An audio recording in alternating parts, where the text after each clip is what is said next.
Hej moster. Her er en lille havevideo.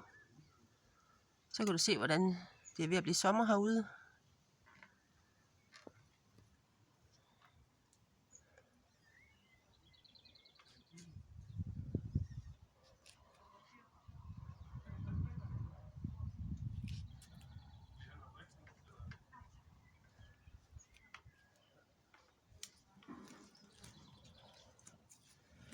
Her er en hortensia, der er ved at komme.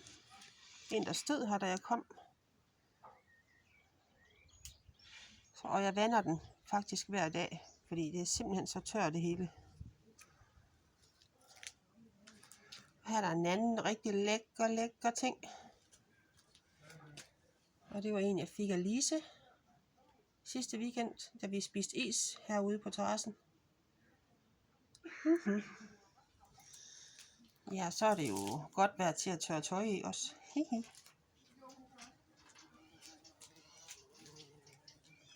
Og nu kommer der en ordentlig fed brumlebi bag ved mig. Gå væk! Helvede.